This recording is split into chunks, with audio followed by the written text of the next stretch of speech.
चलिए कुछ क्वेश्चंस और डिस्कस करते हैं which are expected to come in exam. So let's see one by one. So question is trace the ECG of a 65-year-old diabetic with excessive sweating and dizziness. So पहले देखो question में क्या बोल रहा है. Excessive sweating and dizziness. Patient की age भी ज़्यादा है, तो ये डायबिटिक भी है. सो देखो डायबिटीज, एज, स्वेटिंग, डिजीनेस में ये पॉइंट्स बता रहे हैं कि कोई ना कोई हार्ट डिफेक्ट है. जनरली ये एमआई जैसा हो रहा है. तो मैंने आपको बताया था हमको क्या देखना है. हमको देखना है ईसीजी के अंदर.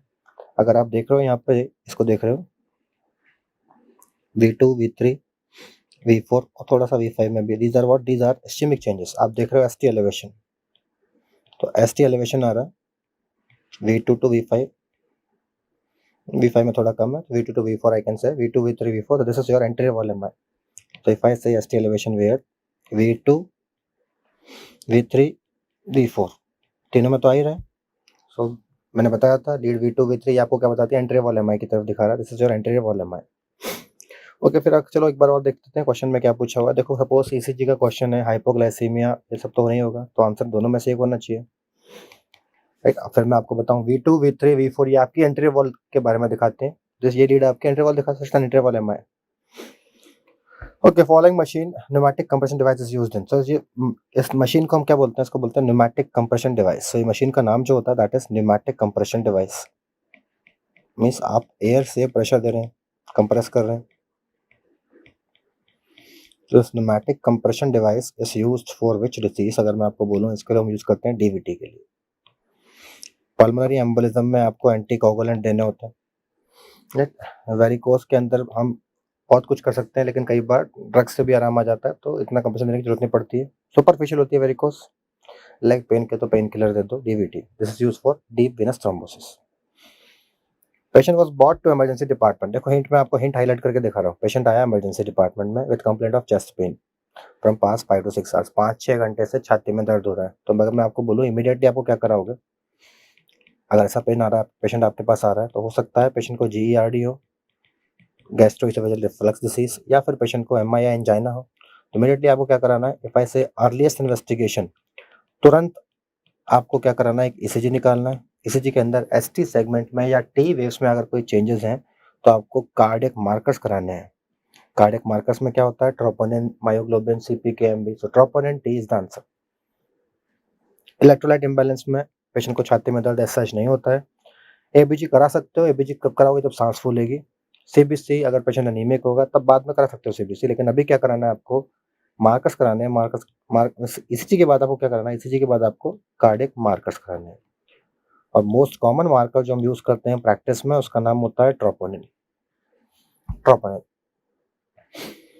Nurse taking care of chronic renal dysfunction patient. Means patient को क्या है, CKD है. अब CKD में किडनी काम नहीं कर रही है, तो अब कैसी डाइट दोगे. देखो जब किडनी काम नहीं कर रही है, तो बॉडी के अंदर सारे इलेक्ट्रोलाइट जमा होते जाएंगे, वो टॉक्सिटी हो जाएगी बॉडी में. इसलिए ऐसे पेशेंट को आपको नमक कम देना है. ओके, पहले ऑप्शन को पढ़ते हैं. लो सोडियम, लो पोटेशियम, लो प्रोटीन. देखते हैं इसको. High protein. प्रोटीन ज़्यादा अगर आप दोगे, अगर आप ज़्यादा प्रोटीन देते हो, तो प्रोटीन आगे जाके बॉडी के अंदर यूरिक एसिड बना लेगी, तो पेशेंट की बॉडी के अंदर यूरिक एसिड और बढ़ जाएगा. पहले से ही किडनी फेलियर के पेशेंट के अंदर यूरिक एसिड बढ़ा हुआ है. सोडियम कम, हाई प्रोटीन आपको नहीं देनी है. Low sodium, high potassium. High potassium तो बिल्कुल भी नहीं देना है. हाई पोटेशियम से हाइपरकैलेमिया, हाइपरकैलेमिया ना हो, इसीलिए तो हम CKD के पेशेंट का डायलिसिस कर रहे थे. हाई पोटेशियम फिर से नहीं देना. तो आपको बेसिकली क्या करना है, लो सोडियम, लो पोटेशियम, लो प्रोटीन. सोडियम कम देना है बिकॉज हाइपरनेट्रियमिया में सीजर्स आ सकते हैं. पोटेशियम कम देना है, हाइपरकैलेमिया में ECG में चेंजेस आ सकते हैं. और प्रोटीन कम देनी है, जिससे यूरिक एसिड नहीं बढ़ेगा. सो answer is low sodium, low potassium and low protein diet.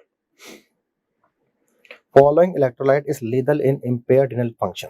देखो सारे इलेक्ट्रोलाइट वैसे डेंजरस होते हैं, लेकिन अगर पेशेंट को किडनी की बीमारी है, सबसे डेंजरस जो होता है पोटेशियम. मैंने आपको बताया पोटेशियम की रेंज थोड़ी कम होती है, 3.5 to 5.5. अगर पोटेशियम बढ़ गया, हाइपरकैलेमिया से पेशेंट का हार्ट खराब हो जाता है. Patient can have severe manifestation. उसको डेंजरस एरिथमिया हो सकते हैं. So understand this. Most important, सारे ion are important, but most important is potassium. Most dangerous complication can occur because of potassium. Clear. Decrease bone density. अगर bone density कम हो जाती है, मीन्स हड्डियों में से हड्डियां मिनरलाइजेशन, डीमिनरलाइजेशन हो गया, तो ऐसी हड्डियों क्या होगा, ऐसी हड्डियों में क्या होगा, रिकरेंट फ्रैक्चर होने के चांस हो सकते हैं. तो there can be recurrent fractures. जब आपकी हड्डियों में से बोन डेंसिटी कम हो गई तो रिकरेंट फ्रैक्चर होता है। जनरली अगर मैं आपको बोलूँ कि ये किस में होता है, ओल्ड एज में काफ़ी कॉमन है, मोटे लोगों में कॉमन है, पोस्ट मेनोपॉजल फीमेल, मेनोपॉज के बाद फीमेल में काफ़ी कॉमन है, पोस्ट मेनोपॉजल फीमेल में कॉमन है, और स्मोकिंग से भी जल्दी हो जाता है, तो हड्डियाँ कमज़ोर हो जाती हैं, इसको बोलते हैं ऑस्टियोपोरोसिस। ऑस्टियोमाइलेशिया विटामिन डी की डेफिशिएंसी से होता है। ऑस्टियोआर्थराइटिस, रूमेटॉइड आर्थराइटिस, ये दोनों आर्थराइटिस के टाइप हैं। तो बोन मिनरल डेंसिटी इनमें भी हो सकती है, लेकिन इसके जो टर्म इसके लिए हम यूज़ करते हैं वो यूज़ करते हैं ऑस्टियोपोरोसिस। इफ आई से ऑस्टियोपोरोसिस डायग्नोस करने के लिए हम क्या करते हैं, एक स्कैन करते हैं, उसको बोलते हैं डेक्सा स्कैन। डेक्सा स्कैन करते हैं। अगर मैं आपको बोलूँ कि ट्रीटमेंट में, इसमें डेक्सा स्कैन में आप क्या करते हो, आप टी स्कोर या जेड स्कोर निकालते हो। ट्रीटमेंट के अंदर आपको क्या देना है, हम पेशेंट को कैल्शियम दे सकते हैं ऑस्टियोपोरोसिस के ट्रीटमेंट में, हम विटामिन डी दे सकते हैं। अगर मैं आपको बताऊं ड्रग ऑफ चॉइस, तो हम देते हैं बिसफॉस्फोनेट्स, बिसफॉस्फोनेट्स NATES, लाइक जोलिंड्रोनेट, एलेंड्रोनेट, पाइमेंड्रोनेट। इसके अलावा आप पेशेंट को कैल्सिटोनिन भी दे सकते हो। कैल्सिटोनिन क्या करेगा, जो आपकी बॉडी के अंदर ब्लड के अंदर जो कैल्शियम है उसको बोन में घुसाएगा। सो कैल्सिटोनिन के नेजल स्प्रे आते हैं। तो कैल्शियम, विटामिन डी, बिसफॉस्फोनेट, कैल्सिटोनिन। अगर फीमेल पोस्ट मेनोपॉजल है, उसके हार्मोन चेंज हो चुके हैं, तो आपको वापस से एस्ट्रोजन के सप्लीमेंट देने होते हैं, उसको बोलते हैं हार्मोन रिप्लेसमेंट थेरेपी। तो ये आपको ट्रीटमेंट देना है ऑस्टियोपोरोसिस का। Okay, patient diagnosed with HIV, refuse to disclose HIV status to his wife. Means patient आपको मना कर रहा है कि मेरी बीवी को मत बताओ कि मेरे को HIV है। आप क्या करोगे, इसको कॉन्फिडेंशियल रखोगे? नो। इन्फॉर्म हिज वाइफ, इसको बिना बताए नहीं, आपको पेशेंट को बता के करना है। पेशेंट को बिना बताए उसकी बीवी को बताओगे नहीं। Inform his parents and instruct them don't disclose this to wife. मतलब माँ बाप को बता दो, बीवी को नहीं बताओगे, बीवी बेचारी बेमतलब मरी जाएगी। तो आंसर इज, आप उसको समझाओगे कि आप अपनी बीवी को बता दो और मुझे बताने दो। That is important. PET scan, PET scan मैंने आपको बताया था, पैट स्कैन हम यूज करते हैं। इसमें 18 फ्लोरोडिऑक्सी ग्लूकोस, ये सब्सटेंस डालते हैं, 18 FDG। और इसका यूज क्या होता है, पैट स्कैन का यूज होता है कि पैट स्कैन से आप देख सकते हो कि ट्यूमर कहीं पर फैला है या नहीं है।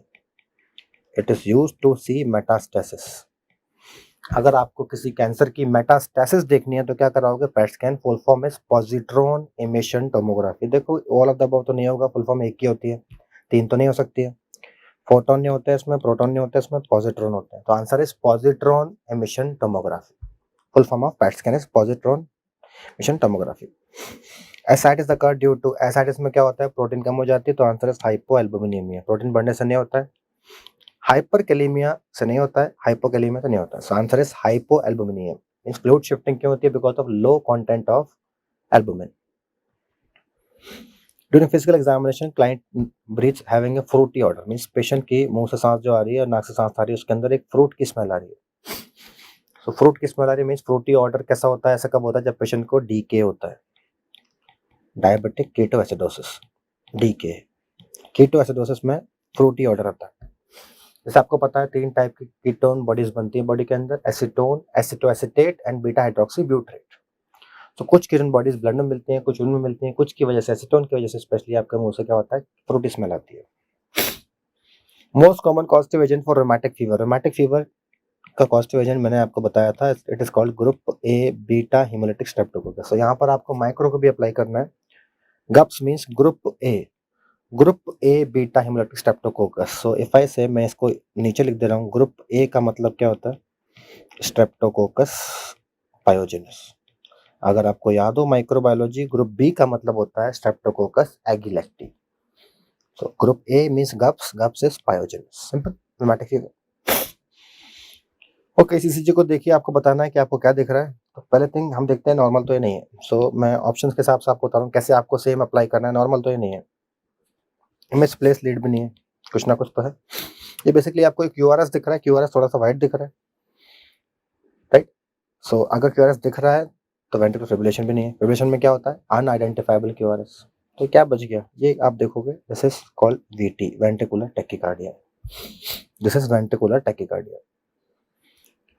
Patient present with sodium imbalance, primary clinical manifestation are related to alteration in what system, mean simple language में क्वेश्चन आपसे पूछना चाह रहा है कि अगर आपकी बॉडी में सोडियम इम्बैलेंस हुआ, हाइपो हुआ या हाइपरकैलेमिया हुआ, सॉरी हाइपो या हाइपरनेट्रीमिया हुआ, सोडियम बढ़ गया या सोडियम कम हो गया, तो क्या ऑर्गन अफेक्ट होगा। मैंने आपको बताया था seizures are common, means neurological manifestation की वजह से पेशेंट की डेथ होती है, चाहे वो हाइपो या हाइपर हो, राइट। मैंने वहां पर आपको ये भी बताया था कि dangerous hyponatremia and dangerous hypernatremia, so understand this, sodium कम हो या ज्यादा हो क्या होगा, दिमाग में दिक्कत आएगी, that is CNS manifestation. Simple easy question. So अगर आप ध्यान से देख रहे हो सारे क्वेश्चन डायरेक्टली और इनडायरेक्टली नोट से लग रहे हैं आपके, यही तुम्हें चाहिए, यही मुझे चाहिए। So understand this, primary manifestation are related to CNS manifestation. Okay, nurse Rosie notice the positive sign demonstrated in the image in the patient. तो दो साइन यहाँ दिख रहे हैं आपको, तो अगर आप यहाँ पे देखोगे, टैप करोगे, तो there will be contraction of facial muscles. इस साइन को हम बोलते हैं चोस्टिक साइन, चोस्टिक साइन। अगर आप पेशेंट का बीपी कफ लगाओगे, थोड़ा कंप्रेशन करोगे, तो सडनली क्या होगा, there will be carpopedal spasm, carpopedal spasm. तो यहाँ पे क्या हो रहा है, आपने टैप किया, पेशेंट का फेशियल मसल्स में कॉन्ट्रैक्शन आया, दैट इज कॉल्ड चोस्टिक साइन। और ये क्या हुआ, इसको हम बोलते हैं ट्राउसी साइन। अप्लाई बीपी कफ लगाते ही, प्रेशर लगाते ही कार्पोपीडल स्पाज्म हो गया। ये दोनों साइन आपको कहाँ मिलते हैं, ये दोनों साइन मैंने बताए थे आपको हाइपोकैल्सीमिया में। देखो क्वेश्चन रिलेटेड है, बस थोड़ा सा लेंथी हो गया, समझना है आपको। अब हाइपोकैल्सीमिया में हम क्या दोगे, calcium gluconate, right. Calcium vitamin D ल्यूब्रियोटिक नहीं देते। हाइपो है, हाइपो में तो आपको बढ़ाना है। सो किसी भी इलेक्ट्रोलाइट इम्बैलेंस में हाइपोकैल्सीमिया में आपको कैल्शियम देना है, हाइपोनेट्रीमिया में सोडियम देना है, हाइपोकैलेमिया में पोटेशियम देना है, सिंपल। यहाँ पे क्या दोगे, कैल्शियम ग्लूकोनेट। कैल्शियम कार्बोनेट, कुछ लोग सोच रहे हैं कैल्शियम कार्बोनेट, अगर क्रॉनिक कैल्शियम की कमी होती है, जो टैबलेट आती है कैल्शियम की, उसमें कैल्शियम कार्बोनेट होता है। यहाँ पर क्या है, calcium gluconate. Patient schedule to have CABG. CABG का मतलब होता है कोरोनरी आर्टरी बाईपास ग्राफ्टिंग। मतलब पेशेंट को या तो ट्रिपल वेसल डिसीज है, या उसको मेन कोरोनरी आर्टरी में थ्रोम्बस है। तो ऐसे पेशेंट में स्टेंट नहीं लग पाएगी, थ्रोम्बोलाइसिस करने का कोई फायदा नहीं है, तो इसमें हमको क्या करना पड़ेगा, बाईपास ग्राफ्टिंग करते हैं। तो पहले आप समझो, जब बाईपास ग्राफ्टिंग करते हैं तो इसमें जो आर्टरी यूज करते हैं हम, वो यूज करते हैं RIMA. RIMA is right internal memory artery. इसके अलावा हम सेफनेस वेन भी यूज कर सकते हैं। तो आपको जो बाईपास में जो आप लगाते हो, आर्टरी लगाते हो, वो मेनली कौन सी यूज करते हैं, RIMA, right internal memory artery. इतना समझ लिया, अब इसको पढ़ते हैं। A synthetic graft will be used as a tube for blood flow from the aorta to coronary artery distal to obstruction. Synthetic graft नहीं लेते, नेचुरल ग्राफ्ट लेते हैं। नेचुरल ग्राफ्ट मींस बॉडी की कोई आर्टरी या वेन लेते हैं। मैंने आपको दो चीजें बताई, सैफनेस वेन या फिर RIMA. Stenosed coronary artery will be rejected, जो स्टेनोस आर्टरी थी उसको आपने निकाल दिया। एंड सिंथेटिक, फिर से सिंथेटिक नहीं लेनी, सिंथेटिक सिंपल, सिंथेटिक नहीं लेनी। Internal memory artery, right left नहीं लिखा, अगर रीमा नहीं है तो आप लेफ्ट वाली ले लो, कोई बात नहीं। Internal memory artery will be detached from the chest wall and attached to coronary artery distal segment, correct. Reverse segment of saphenous artery, saphenous vein लेते हैं, सेफनस आर्टरी नहीं, from aorta will be anastomos to the coronary artery, सही भी नहीं। So answer understand है, CABG में हम क्या लेते हैं, right internal memory artery.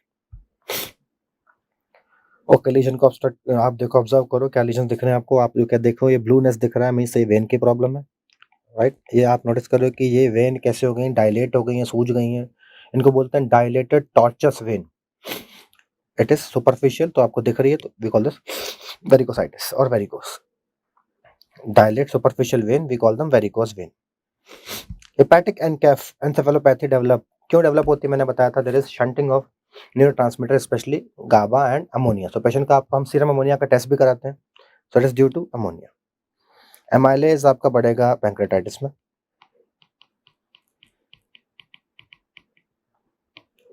Calcium कुछ बीमारी में बढ़ता है, जैसे कि सार्कोइडोसिस में कई बार कुछ बीमारी के अंदर कैल्शियम लेवल बढ़ जाता है। पोटेशियम, अगर सीकेटी का पेशेंट है तो, या एकीआई का पेशेंट है तो पोटेशियम बढ़ा हुआ होता है हाइपरकैलेमिया। सो हेपेटिक एनकेफ में आपको क्या कराना होता है, सीरम अमोनिया का टेस्ट कराना होता है। पेशेंट विद एक्यूट एमआई है, उसके बाद साइनस टैकीकार्डिया हो गया, हार्ट रेट 126 आ रही है। नर्स ने देखा कि अगर इसको ठीक नहीं किया तो पेशेंट को क्या हो जाएगा, ये पूछना है आपको, ये बताना है। पहले एमआई था, साइनस टैकीकार्डिया आ रहा है, और साथ में अगर साइनस टैकीकार्डिया को आपने ठीक नहीं किया तो क्या हो सकता है पेशेंट को, हाइपरटेंशन अगर होना होता तो अब तक हो जाता। एस्केप रिदम यहाँ नहीं मिलेगी, वेंट्रिकुलर टैकीकार्डिया नहीं, अब नहीं होगा बिकॉज साइनस आ रही तो नहीं आएगा। तो क्या होगा, इन्फार्क्ट साइज बढ़ जाएगा। तो जनरली अगर आप देखोगे ऐसे पेशेंट की, अगर आप एंजियोग्राफी कराओगे, एंजियोग्राफी में आप देखोगे अगर आपने उस दिन एंजियोग्राफी करा ली उसके 5 दिन बाद कराई, तो इस डिसअरिथमिया की वजह से इन्फार्क्ट का साइज बढ़ जाएगा। ओके, ये क्या है, अगर आप देख रहे हो ध्यान से, इसको हम बोलते हैं क्या, ये पेशेंट का पेट फूला हुआ है, राइट। तो आप चेक कर रहे हो पेशेंट का पेट फूला हुआ है, तो हमने एक हाथ रख के उसके पानी को चेक किया, हम फ्लूइड थ्रिल चेक कर रहे हैं, यहाँ पर फ्लूइड थ्रिल चेक कर रहे हैं। सो अगर मैं आपको बोलूँ फ्लूइड थ्रिल, हाथ रख के आपको पानी को ऐसे देखना है कि इस तरफ जा रहा है नहीं जा रहा, फ्लूइड थ्रिल। अगर पेशेंट बॉडी पोस्चर शिफ्ट करता है तो उसको बोलते हैं शिफ्टिंग डलनेस। तीसरा साइन मैं लिखूंगा पडल साइन। ये 3 साइन आपको जो याद करने हैं, फ्लूइड थ्रिल, शिफ्टिंग डलनेस, पडल साइन, ये किसके लिए होता है, ये एसाइटिस के लिए होता है, एसाइटिस के लिए, right. Nurse is assessing 37 year old patient, 37 year old patient है, उसको मल्टीपल स्क्लेरोसिस है। सो मल्टीपल स्क्लेरोसिस, पहले इसको समझो, ये मैंने आपको बताया था, इसमें क्या होता है, it is demyelinating serious disease. Patient की बॉडी के अंदर माइलिन चला जाता है, माइलिन चला जाता है तो क्या होगा, पेशेंट को demyelinating symptom, sensory motor symptom होते हैं। सो पेशेंट को सेंसरी सिम्टम सबसे कॉमनली मिलते हैं, वो ऑप्शन में नहीं दिए हुए।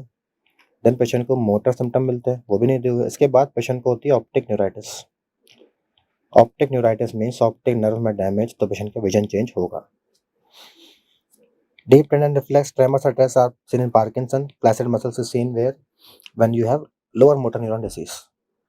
तो यहाँ आप देखिए आंसर क्या होना चाहिए, vision changes, because optic neuritis are more common. इसके अलावा मैंने आपको बताया था अगर पेशेंट की आप गर्दन फ्लेक्स करोगे उसको बिजली करंट जैसा लगेगा, उसको बोलते हैं हम लेरमिटेस साइन। इसके अलावा जो पेशेंट को आपको याद करना है वो होता है लेरमिटेस साइन। तो these are feature suggestive of multiple sclerosis. In reviewing the laboratory result of patient with hemophilia A, hemophilia A में क्या बढ़ेगा, तो इसको मैं बताना चाहता हूँ यहाँ पर। तो देखो हमारे पास क्लॉटिंग फैक्टर होते हैं, क्लॉटिंग फैक्टर आपको कैसे याद करने हैं, clotting factor number x, x का मतलब होता है 10, एक्स का मतलब 10। सो आपको याद रखना है all are mad for this X, सब इस एक्स के पीछे पागल हो रहे हैं, जो दौड़ रहे हैं। तो क्या है ये 5 to 1। सो मैंने यहाँ एक्स को लिख दिया 10। अब मल्टीप्लाई करते हैं, 5 into 2 10, 10 into 1 10। ओ कुछ लोग 11 बोल रहे हैं, 11 नहीं है, it is 10 into 1, not plus. 5 into 2 10, 10 into 1 10, 10 5 to 1। फिर अगर मैं बोलूँ यहाँ पर एक्सट्रिंसिक पाथवे बनाओ ई, यहाँ पर आपको याद रखना है एक E for extrinsic, clotting factor 7। अगर मैं यहाँ लिखूँ इंट्रिंसिक, तो यहाँ पर आपको फैक्टर को याद करना है कैसे, उल्टा, 12, 12 के बाद 11, 10 ऑलरेडी है, 9, 9 के बाद 8, राइट, 7 ऑलरेडी आ गया है, 6 अनस्टेबल होता है, 5 ऑलरेडी है, 4 कैल्शियम होता है, 3 अनस्टेबल है, 2 है, 1 है। तो ये जो मैंने अभी आपके सामने बनाया, कैसे बनाया, 10 5 2 1 7 एक्सट्रिंसिक, तो इसको हम बोलते हैं इंट्रिंसिक, इसको बोलते हैं एक्सट्रिंसिक। तो ये हो गया एक्सट्रिंसिक पाथवे, ये हो गया आपका इंट्रिंसिक पाथवे। अगर किसी कारणवश एक्सट्रिंसिक पाथवे के क्लॉटिंग फैक्टर, ये जो बीच में लिखा है मैंने, ये हो गया कॉमन, ये कैसा है कॉमन, दीज आर कॉमन, ये जो बीच में लिखा है ये हो गया कॉमन। किसी कारण से फैक्टर 7 इफेक्ट होता है, फैक्टर 7 डिस्ट्रॉय होता है या फैक्टर 7 की डेफिशिएंसी होती है, तो प्रोथ्रोम्बिन टाइम बढ़ता है। इसलिए किसी रीजन से इंट्रिंसिक फैक्टर की डेफिशिएंसी होती है, मींस इंट्रिंसिक क्लॉटिंग फैक्टर, तो APTT, atypical partial thromboplastin time, ये बढ़ेगा एपीटीटी। पीटी की वैल्यू अलग अलग लैब में अलग अलग आती है, तो हम आजकल इसकी जगह आईएनआर कराते हैं, प्रोथ्रोम्बिन टाइम की जगह INR means international normalize ratio. तो देखिए इस क्वेश्चन को समझने के लिए पहले आपको ये बेसिक चीजें पता होना चाहिए। आप पता होना चाहिए हीमोफीलिया, हीमोफीलिया ए क्या होता है, फैक्टर 8 की डेफिशिएंसी। हीमोफीलिया बी क्या होता है, फैक्टर 9 की डेफिशिएंसी। हीमोफीलिया सी क्या होता है, फैक्टर 11 की डेफिशिएंसी। तो जस्ट मैं यहाँ लिख रहा हूँ, फैक्टर 8 की कमी को हम बोलते हैं हीमोफीलिया ए, इसको बोलते हैं हीमोफीलिया बी, इसको बोलते हैं हीमोफीलिया सी। सो देखो हीमोफीलिया ए है, क्या बढ़ेगा, सिंपल है, अब क्या आंसर होगा, PTT will increase, PTT will increase. किसी भी हीमोफीलिया में क्या होगा, एपीटीटी ही बढ़ेगा। हाइड्रोफोनियम का आपने इंजेक्शन दिया 50 साल के आदमी को, उसके बाद आपने देखा बिफोर हाइड्रोफोनियम ये क्या थी, ये आंखें नीचे जा रही थी, इसको बोलते हैं टोसिस। सो शुरू में क्या था, टोसिस थी। Ptosis means dropping of eyelid. Edrophonium के बाद सडनली आंखें खुल गई। तो आप नोटिस कर रहे हो कुछ कि टोसिस इम्प्रूव्ड,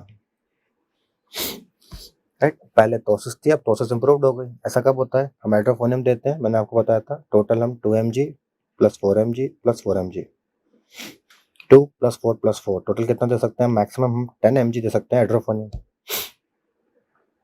राइट। पहले आप 2 mg दो के देखोगे, फिर 4, फिर 4। इसके बाद आप देखोगे कि टोसिस इम्प्रूव हुआ कि नहीं हुआ। अगर टोसिस इम्प्रूव हो गया तो पेशेंट को क्या था, myasthenia gravis, right. Myasthenia gravis, crisis नहीं, ग्रेविस। क्राइसिस कब हो सकता है, जब आपने मान लो हाइड्रोफोनियम 10 से ज़्यादा दे दिया, 30 दे दिया, 40 दे दिया, तो मायस्थेनिया ग्रेविस। इस टेस्ट को हम क्या बोलते हैं, इसको बोलते हैं टेंसिलॉन टेस्ट। इसको बोलते हैं टेंसिलॉन टेस्ट और edrophonium challenge test. Tensilon test और हाइड्रोफोनियम चैलेंज टेस्ट। तो this test is called as Tensilon test और हाइड्रोफोनियम चैलेंज टेस्ट। मैंने बताया था आपको अमिताभ बच्चन को भी है myasthenia gravis. Following is not a feature of Parkinson disease. Parkinson disease में मैंने आपको पहले ही बताया था, ट्रेमर्स, रिजिडिटी, रेडिकाइनेस, ये ट्रायड होता है। तो ट्रेमर्स है, यस, रिजिडिटी है, अब ट्रेमर्स है, रिजिडिटी है, हाथ पैर में ट्रेमर्स है, तेज तेज चल रहा है, राइट। अचानक से कोई आ गया तो गिर भी सकता है, so frequent falls are common. Freeze means एकदम से कुछ आ गया तो पेशेंट फ्रीज कर जाता है, अकड़न आ जाती है, रिजिड हो जाता है। Chorea is not seen, chorea नहीं दिखता। कोरिया कब दिखता है, कोरिया जब दिखता है जब आपके कॉर्डेट न्यूक्लियस में डैमेज है। देखो मेरी बात समझो, ट्रेमर्स होते हैं तो वो तो दिया हुआ है, रिजिड बॉडी पूरी रिजिड है, जब बॉडी पूरी रिजिड हो गई एकदम से, अब पेशेंट चलेगा, एकदम से कोई बीच में आ गया तो वो गिर सकता है, तो फॉल कॉमन है। फ्रीज करना, रिजिड हो जाना एकदम मीन्स फ्रीज हो जाना, एकदम अकड़ जाना, अकड़ जाने को बोलते हैं फ्रीजिंग। तो एग्जामिनर ने क्या किया, क्वेश्चन को घुमा दिया, रिजिडिटी की जगह दिख दिया फ्रीजिंग, राइट। तो इनको फॉल्स ज्यादा होते हैं। कोरिया क्या होता है, कॉर्डेट न्यूक्लियस में डैम। कोरिया कोरिया मीन्स जो मैं भी आपको करके दिखा रहा हूँ, this is what involuntary movement. अगर ऐसे मूवमेंट हो, इनवॉलंटरी पर्पसलेस मूवमेंट, इसको बोलते हैं chorea. Slow dance like movement, dance जैसे मूवमेंट अगर हो, दिस इज व्हाट कोरिया। तो chorea is seen due to caudate nucleus. और पार्किंसन में क्या होता है, सब्सटेंशियल नाइग्रा में डैमेज होता है। First clinical detector sign diabetic nephropathy, kidney खराब है, सबसे पहले क्या होगा, ये भी मैंने आपको बताया था, सबसे पहले एल्बुमिन बढ़ेगा, micro albuminuria is first signs. First sign is micro albuminuria. इसके बाद क्रिएटिनिन बढ़ता है, यूरिया बढ़ सकता है, ब्लड का नाइट्रोजन बढ़ेगा, जीएफआर कम होता चले जाएगा। Okay, nurse is evaluating the status of a patient. देखो बड़ा क्वेश्चन, जितना बड़ा उतना इजी होता है क्वेश्चन, ध्यान रखना मेरी बात। Who had craniotomy 3 days ago, 3 दिन पहले क्या हुई थी, ब्रेन में क्रेनियोटोमी हुई थी। उसके बाद जो the following assessment finding would indicate that patient is developing meningitis as a complication of surgery. आपको कैसे पता चलेगा कि पेशेंट को मेनिंजाइटिस हो गया है, मेनिंजाइटिस का साइन पूछ रहा है सिंपल आपसे, हेडेक, फीवर, कर्निक साइन, बुजेस्की साइन, ये 4 साइन आपको याद होने चाहिए। देखो, absence of nuchal rigidity, nuchal rigidity होती है, जीसीएस स्कोर ऑफ 15 तो नॉर्मल है, और GCS score means mental status के लिए कराया जाता है GCS score. Kernig sign negative, अगर मेनिंजाइटिस होगी तो कर्निक साइन पॉजिटिव होगा, ब्रुजेंस्की साइंस पॉजिटिव। सो आपको याद रखना है पेशेंट को मेनिंजाइटिस के अंदर क्या क्या हो सकता है, हेडेक, नेक रिजिडिटी, कर्निक साइन, ब्रुजेंस्की साइन। अब ब्रुजेंस्की साइन होता क्या है, जैसे आप पेशेंट के हिप को या नी को फ्लेक्स करोगे, अपने आप उसकी नेक का फ्लेक्शन हो जाएगा, राइट, अपने आप उसकी नेक का फ्लेक्शन हो जाएगा, उसको बोलते हैं Brudzinski sign. 34-year-old male client present with pain in the right big toe. देखो राइट बिग टो में पेन हो रहा है, तो मैंने क्या बताया था, ये क्या हो गया, ये हो गया आपका गाउट, इसको बोलते हैं गठिया। अल्कोहलिक्स में ज्यादा कॉमन होती है गाउट। ओके, आगे आगे diagnosis with gout. Client is most likely having this due to, ऐसा कब होगा, जब यूरिक एसिड बढ़ेगा। अगर मैं आपको बोलूं नॉर्मल रेंज 3 से 8 के आसपास होती है, इट इज 3 to 8 मिलीग्राम पर डेसीलीटर, 3 से 8 नॉर्मल रेंज है।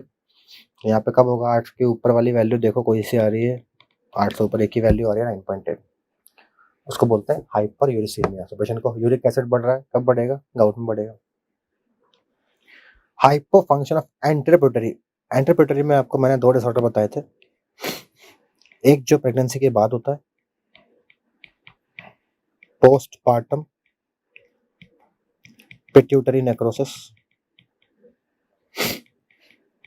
ये मैंने आपको बताया था ऑब्स्ट्रक्टिकल कॉज, इसको बोलते हैं, क्या बोलते हैं इसको बताओ बताओ। दूसरा मैंने, अच्छा टाइम दे रहा हूँ, दूसरा मैंने आपको बताया था non obstructive cause, non obstructive cause.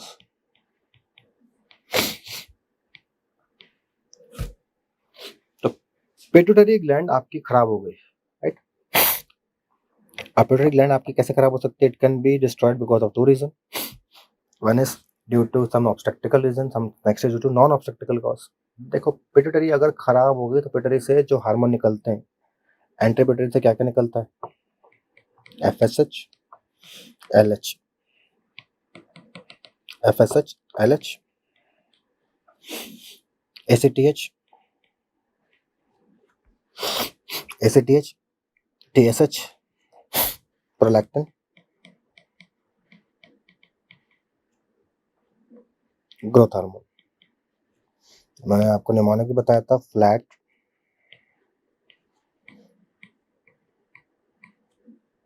Pig, PIG. So these are the hormones which are released by anterior pituitary. Anterior pituitary. So इसको देखो, एंटीरियर पिट्यूटरी से क्या क्या निकलता है? FSH। अगर ये खराब हो गए तो सारे हार्मोन निकलना बंद हो जाएंगे। अब मुझे बताओ पोस्टीरियर पिट्यूटरी से क्या निकलेगा? क्या निकलता है वहां से? वहां पे स्टोर होता है वेसोप्रेसिन और ऑक्सीटोसिन, लेकिन वो मेनली निकलता कहाँ से? हाइपोथैलेमस से, राइट। अब देखो एंटीरियर पिट्यूटरी अगर खराब हो गई तो उसके 2 रीजन हो सकते हैं। एक तो कोई मीन्स पेशेंट प्रेग्नेंट है, प्रेगनेंसी के बाद खराब हो गई तो उसको हम क्या बोलते हैं? उसको बोलते हैं शीहान सिंड्रोम, शीहान सिंड्रोम। दूसरा, अगर वो किसी non obstructive cause means pregnancy से रिलेशन नहीं है, सपोज मेरी खराब हो गई या आप प्रेग्नेंट हो, आप प्रेग्नेंट नहीं हो तब खराब हो गई, तब इसको हम बोलते हैं सिमॉन्स डिसीज।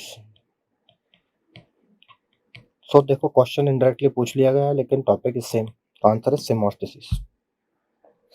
KF रिंग आपको डेस्मेंट मेम्ब्रेन में मिलती है कॉर्निया के पास। इसका क्या होता है? ये जनरली कब मिलती है? ये जब कॉपर की एक्सेस होती है। कॉपर की एक्सेस किसमें होती है? विल्सन डिसीज के अंदर। सो रिमेंबर विल्सन डिसीज के अंदर क्या होती है? Kayser Fleischer ring. So just आपको याद करने हैं कुछ पॉइंट्स विल्सन डिसीज के अंदर कि एक ऑटोसोमल रिसेसिव कंडीशन है, ATP7B जीन की वजह से होती है, क्रोमोसोम नंबर 13 होता है, और बॉडी के अंदर क्या होता है? कॉपर का एक्सेस होता है। कॉपर एक्सेस क्यों होता है? बिकॉज कॉपर को ट्रांसपोर्ट करने वाली प्रोटीन की कमी हो जाती है, उसको हम बोलते हैं सेरुलोप्लास्मिन। जो कॉपर का एक्सेस होता है, तो कॉपर का एक्सेस अगर आंख में होता है तो पेशेंट को क्या मिलते हैं? काइसर फिशर रिंग, जिसको हम बोलते हैं शॉर्ट में KF ring.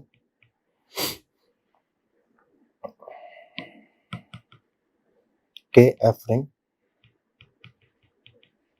Kayser Fleischer ring. और कई बार आप देखोगे पेशेंट को एक तरीके का कैटरैक्ट भी होता है यहाँ पर, उसको बोलते हैं सनफ्लावर कैटरैक्ट।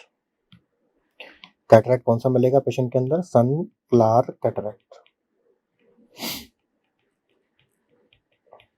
अगर मैं बात करूं उस बीमारी को ठीक करने के लिए जो हमारे पास दवाई होती है, drug of choice is zinc. So the drug of choice which we use is zinc. इसके अलावा हम यूज कर सकते हैं डी पेनिसिलामिन। डी पेनिसिलामिन एक कॉपर किलेटिंग एजेंट होता है। कॉपर को ज़्यादा जमा हो गया उसको साफ करने के लिए क्या होता है? D penicillamine. Following combination of adverse effect, side effect आपको बताने हैं जब आप इंसुलिन देते हो। तो देखो पहले यहाँ क्वेश्चन को, बहुत इजी क्वेश्चन है। अगर आपने 2 लेक्चर ढंग से पढ़े, एक डायबिटीज का एक इलेक्ट्रोलाइट का, अगर आप इंसुलिन दोगे तो कैल्शियम सोडियम पे उतना असर नहीं पड़ेगा। तो पहले इसको वैसे समझते हैं, क्वेश्चन को इजी है, ऐसे में ऑप्शन देखने की जरूरत भी नहीं पड़ती आपको। अगर मैं इंसुलिन दूंगा, क्यों इंसुलिन दे रहा हूँ? बिकॉज पेशेंट का ग्लूकोज ज़्यादा है, तो ग्लूकोज कैसा होगा? कम होगा। ग्लूकोज तो कम होगा, राइट। आप देखो, आप ग्लूकोज कम वाले ऑप्शन कौन कौन से? एक ही है, आंसर तो मिल गया आपका। एम आई राइट रॉन्ग? आंसर तो आपको मिल ही गया। हाइपोकैल्सीमिया कैल्शियम और सोडियम पे इफेक्ट नहीं होता। हाइपर कैलेमिया और इसमें से आपको चूज करना है, अगर लेकिन यहाँ पर रूल आउट हो गया। हाइपरकैल्सिग्लाइसीमिया तो नहीं होगा। इंसुलिन देने के बाद क्या होता है? शुगर कम होता है, तभी तो हम देते हैं इंसुलिन, जिससे शुगर कम हो। Insulin is also use to treat diabetes के अलावा insulin is use to treat hyperkalemia. Hyperkalemia में इंसुलिन क्या करता है, जो पोटेशियम बढ़ा हुआ है ब्लड के अंदर उसको वापस से सेल्स के अंदर घुसाता है, इसलिए हम इंसुलिन को हाइपरकैलेमिया के ट्रीटमेंट में देते हैं। तो इंसुलिन क्या करेगा, ब्लड से पोटेशियम को कम करेगा। तो आंसर इज हाइपोकैलेमिया। तो याद रखना मेरी बात, इससे ग्लूकोज कम होता है इंसुलिन देने से, इससे पोटेशियम कम होता है। इसलिए इंसुलिन को हम दो जगह यूज करते हैं, एक तो डायबिटीज में, दूसरा आप इंसुलिन को कब, जब डायबिटीज क्या होता है, शुगर बढ़ा हुआ होता है। दूसरा, insulin is also used in treatment of hyperkalemia. Tall tentative waves बताया था आपको कई बार, हाइपरकैलेमिया मिलते हैं। Tall tentative waves are seen in hyperkalemia. Pheochromocytoma basically adrenal medulla का ट्यूमर है, tumour of adrenal medulla. Medulla के अंदर जो सेल्स होते हैं उनका नाम होता है क्रोमाफिन सेल्स। क्रोमाफिन सेल्स, देखो ऐसा ट्यूमर आपको जनरली यही मिलता है। अगर कहीं और मिलता है क्रोमाफिन सेल का ट्यूमर, उसको बोलते हैं पैरागैंग्लियोमा। आपको सिर्फ याद रखना है, it is a tumour of adrenal medulla of which cells chromaffin cells. Kidney का नहीं होता, एड्रिनल होता है, रिनल नहीं एड्रिनल। पैंक्रियास का नहीं होता, ऑस्टियोसाइट का नहीं होता। तो answer is, it is a tumour originating from chromaffin cells. Anuria, anuria पहले देखते हैं। ओलिगोरिया क्या होता है। ओलिगोरिया मीन्स यूरिन आउटपुट कम हो गया, कितने से कम हो गया, 400 ml से। एनोरिया कब बोलेंगे, जब 100 ml से कम हो गया। आंसर इज 100 में दिख रहा है ऊपर 100। केज क्वेश्चनर, एनोरिया का मतलब एकदम एब्सेंट नहीं होता है, almost absent, right, less than 100। CAGE questionnaire, ये तो आपने पढ़ा होगा बिहेवियरल साइंस में या साइकेट्री में, तो इसको हम पढ़ते हैं केज। केज क्वेश्चनर का मतलब क्या होता है, आप पेशेंट से कुछ सवालात करोगे, you will ask certain question to the patient कि आपने कभी शराब छोड़ने की कोशिश करी है, that is have you ever tried to cut down your alcohol consumption, कि आप रोज की 2 बोतल पीते हो, कभी 1 बोतल पीने की कोशिश करी है, वो बोलेगा नो, और ही में से यस। आप पूछोगे कि तुम्हें बुरा नहीं लगता, डू यू फील अनॉयड और not when you are drinking alcohol. तो कुछ पेशेंट बोलते हैं कि मैं परेशान हूँ क्योंकि मेरे से रहा नहीं जाता, मुझे आदत पड़ गई है। कुछ बोलते हैं नहीं, मुझे क्यों बुरा लगेगा, मैं तो पीता हूँ।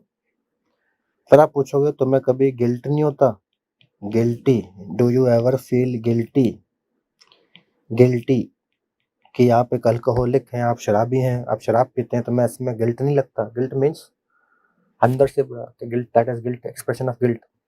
वो बोलेगा नहीं, मैं तो प्राउड हूँ। और ही और शी में से कि लगता है, फिर आप क्या करें, आदत पड़ गई है। फिर आप पूछोगे सुबह सुबह उठ के कितनी बार ऐसा होता है कि आपको बेड से उठते ही, आंख खोलते ही आपको दारू चाहिए होती है, आई ओपनिंग ड्रिंक। तो देखिए केज का full form, cut down, annoyed, guilty, eye opening drink, right. ये कहाँ होता है, सब सारे में क्या होता है, अल्कोहल की बात चल रही है, this is for alcohol screening, this is for alcohol screening, right. So मेरा क्वेश्चन नहीं था, फिर भी यहाँ आ गया, कोई बात नहीं, हमने पढ़ लिया। दिस इज केज क्वेश्चन है। Nurse prepared a test to test a patient who has allergy from an unknown case. देखो, when I can solve question which is not on my subject, then you can also solve the paper. So सीधा question carefully आपको समझना है। Nurse ने paper को, patient को prepare किया जिसको एलर्जी हो रही है। कौन सा टेस्ट करोगे आप एलर्जी के लिए। सपोज हम चेक करते हैं इसको, रिन्ने टेस्ट किसके लिए करते हैं, हम हियरिंग के लिए करते हैं।